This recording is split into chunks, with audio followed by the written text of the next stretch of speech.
Good morning दोस्तों। आज हम 29 जून 2021 का करंट अफेयर पढ़ेंगे जो आपकी आने वाली exam bank, SSC, railway, UPSC आदि के लिए काफ़ी महत्वपूर्ण होगा। आइए हम शुरुआत करते हैं। इससे पहले अगर आपने हमारे चैनल को सब्सक्राइब नहीं किया है तो प्लीज़ सब्सक्राइब कीजिए, लाइक कीजिए एंड ज़्यादा से ज़्यादा अपने दोस्तों को शेयर कीजिए और साथ ही बेल आइकन पर प्रेस कीजिए जिससे आपको हमारे नए वीडियोस के नोटिफिकेशन मिलते रहेंगे। आइए हम शुरुआत करते हैं क्वेश्चन नंबर फर्स्ट से। क्वेश्चन नंबर फर्स्ट है, राष्ट्रीय डेयरी विकास बोर्ड NDDB के अध्यक्ष के रूप में किसे नियुक्त किया गया है? ऑप्शन फर्स्ट है मिनेश शाह, ऑप्शन सेकेंड है वर्षा जोशी, ऑप्शन थर्ड है Suresh N Patel, option four है प्रतिमा मूर्ति। तो हाल ही में राष्ट्रीय डेयरी विकास बोर्ड के अध्यक्ष के रूप में किसे नियुक्त किया गया है? तो वो है ऑप्शन नंबर फर्स्ट है मिनेश शाह को। आनंद स्थित मुख्यालय वाले राष्ट्रीय डेयरी विकास बोर्ड NDDB के कार्यकारी निदेशक मिनेश शाह को अध्यक्ष पद का अतिरिक्त प्रभार दिया गया है। अगर हम बात करें NDDB के अंतिम अध्यक्ष वर्षा जोशी का कार्यकाल, जो ये वर्षा जोशी है, इनका कार्यकाल कब समाप्त हो रहा है? 31 मई को समाप्त हो रहा है। होने पर शाह 1 जून से 2021 से 6 महीने की अवधि के लिए अगले आदेश तक संभालेंगे। मतलब जो मिनेश शाह है वो कब से संभालेंगे? 1 जून 2021 से संभालेंगे और अगले 6 महीने की अवधि तक संभालेंगे जब तक कोई नया आदेश नहीं आ जाता है।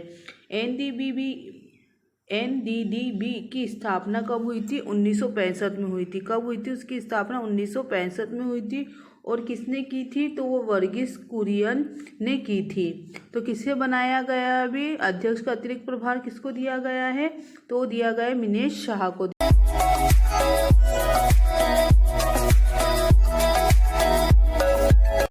क्वेश्चन नंबर सेकेंड है, केंद्र सरकार द्वारा भारत के महान्यायवादी के रूप में किसका कार्यकाल बढ़ाया गया है? ऑप्शन फर्स्ट है मुकुल रोहतंगी, ऑप्शन सेकेंड है तुषार मेहता, ऑप्शन थर्ड है राघवेंद्र सिंह, ऑप्शन फोर्थ है के वेणुगोपाल। तो इसका जो सही आंसर होगा ऑप्शन नंबर फोर्थ होगा के वेणुगोपाल।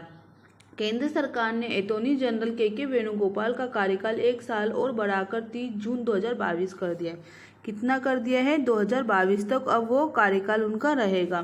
अगर हम बात करें 2020 से उनका कार्यकाल पहले ही 1 साल बढ़ा दिया गया था। वेणुगोपाल को 1 जुलाई 2017 को अटॉर्नी जनरल के रूप में नियुक्त किया गया था। तो कब से कर रहे हैं? 2017 से। पूर्व अटॉर्नी जनरल मुकुल रोहतंगी के इस्तीफे देने के बाद वह भारत के 15वें क्या बन गए थे? अटॉर्नी जनरल बन गए थे। कौन से नंबर के बन गए थे? 15वें नंबर के। तो अभी इनके कार्यकाल में 1 साल का और विस्तार किया गया है। क्वेश्चन नंबर थर्ड है, उस भारतीय तीरंदाज का नाम बताइए जिसने पेरिस में तीरंदाजी विश्व कप स्टेज थर्ड में पुरुषों की व्यक्तिगत कंपाउंड स्पर्धा में स्वर्ण पदक जीता है। ऑप्शन फर्स्ट है अतानु दास, ऑप्शन सेकेंड है लिम्बाराम, ऑप्शन थर्ड है तरुणदीप राय, ऑप्शन फोर्थ है अभिषेक वर्मा। तो इसका जो सही आंसर होगा वो होगा ऑप्शन नंबर फोर्थ होगा अभिषेक वर्मा। भारतीय तीरंदाजी अभिषेक वर्मा ने पेरिस फ्रांस में तीरंदाजी विश्व कप स्टेज थर्ड में पुरुषों की व्यक्तिगत कंपाउंड स्पर्धा में स्वर्ण पदक जीता है। उन्होंने नर्वस ब्रेकिंग फाइनल में अमेरिकी क्रिस शेफ को शूट ऑफ के जरिए हराया था। वर्मा का विश्व कप में दूसरा व्यक्तिगत स्वर्ण पदक है। उन्होंने 2015 में वोक्ला पोलैंड में पहला खिताब जीता था। वो व्यक्तिगत कंपाउंड स्पर्धा में 2 विश्व कप स्वर्ण पदक विजेता वाले पहले भारतीय बन गए हैं। तो क्या बन गए? पहले भारतीय बन गए हैं। और ये किस गेम से है? अभिषेक वर्मा तो तीरंदाजी से है। क्वेश्चन नंबर फोर्थ है, इंग्लैंड महिला स्पर्धा में पहले वनडे के लिए चुने जाने के बाद सभी प्रारूपों में प्रदा पर करने वाली सबसे कम उम्र की भारतीय क्रिकेटर कौन बन गई है? ऑप्शन फर्स्ट है हरमनप्रीत कौर, ऑप्शन सेकेंड है स्मृति मंधाना, ऑप्शन थर्ड है शेफाली वर्मा, ऑप्शन फोर्थ है दीप्ति शर्मा। तो कौन बन गई सबसे कम उम्र की क्रिकेटर? तो वो है ऑप्शन नंबर थर्ड है शेफाली वर्मा।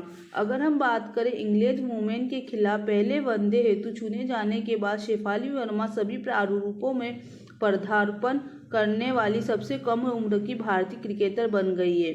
अपने पहले वनडे डेब्यू में वर्मा ने कैथरीन ब्रथ द्वारा आउट होने से पहले 14 गेंदों पर 15 रन बनाए। हरियाणा की शेफाली को सभी प्रारूपों में पदार्पण करने में 17 साल 150 दिन लगे हैं। वह दुनिया की 5वीं सबसे कम उम्र की क्रिकेटर बन गई है।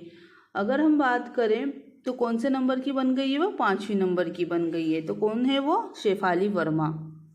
क्वेश्चन नंबर 5 है, anomalies in law and justice नामक पुस्तक किसने लिखी है? ऑप्शन फर्स्ट है एन.वी. रमन, ऑप्शन सेकेंड है आर.वी. रविंद्रन, ऑप्शन थर्ड है M.N. वैकेंचेलिया, ऑप्शन फोर्थ है B.N. श्री कृष्णा। तो इसका जो सही आंसर होगा वो होगा ऑप्शन नंबर सेकेंड होगा आर.वी. रविंद्रन।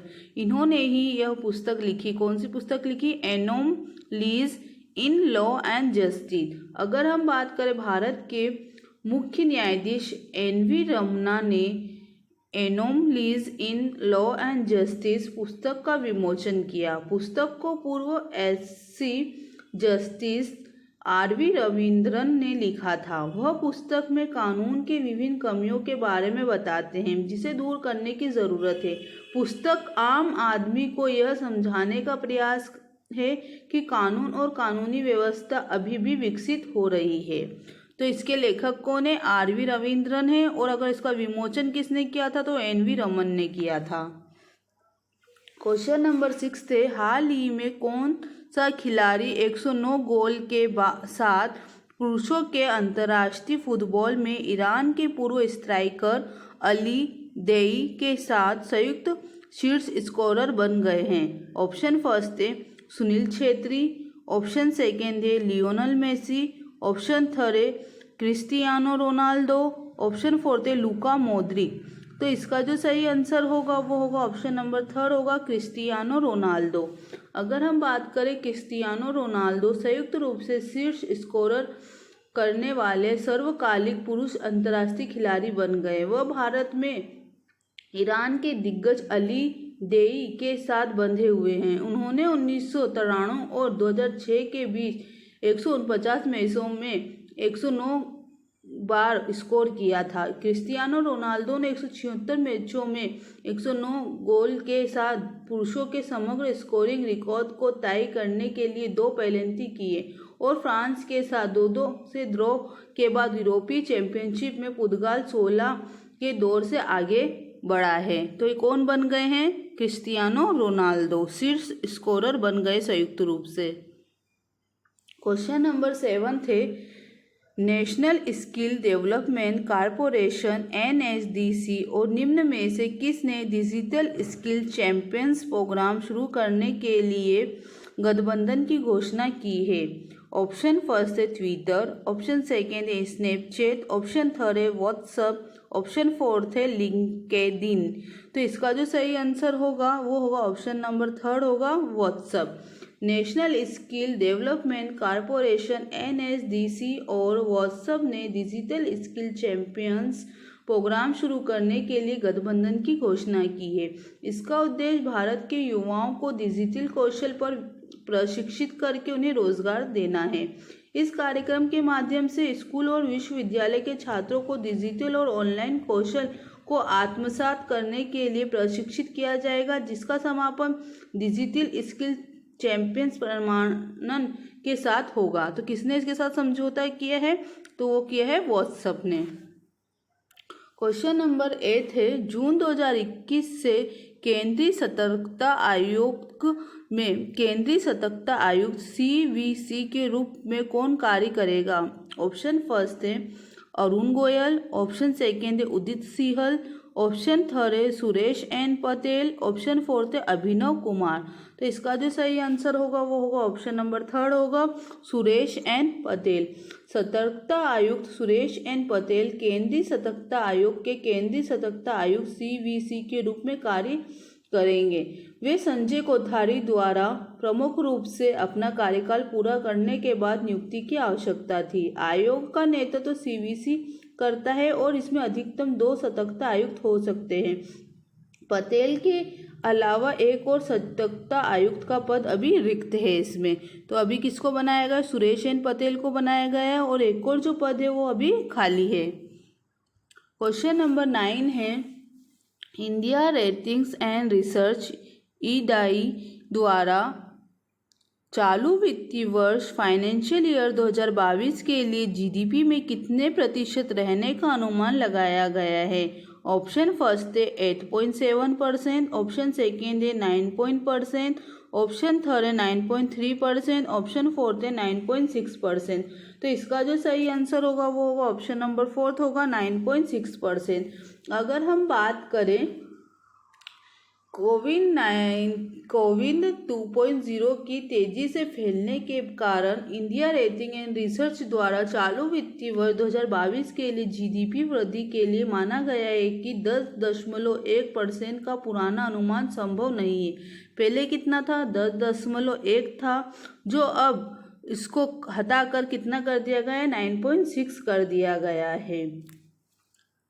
क्वेश्चन नंबर 10 है, निम्न में से किसने 2-डीऑक्सी डी ग्लूकोज 2-डीजी के वाणिज्यिक लॉन्च की घोषणा की है। ऑप्शन फर्स्ट है सिप्ला, ऑप्शन सेकेंड है doctor Reddy's laboratories, option third है अरविंद फार्मा, ऑप्शन फोर्थ है कैंडिला हेल्थ केयर। तो इसका जो सही आंसर होगा ऑप्शन नंबर सेकेंड होगा डॉक्टर रेड्डीज लेबोरेटरीज।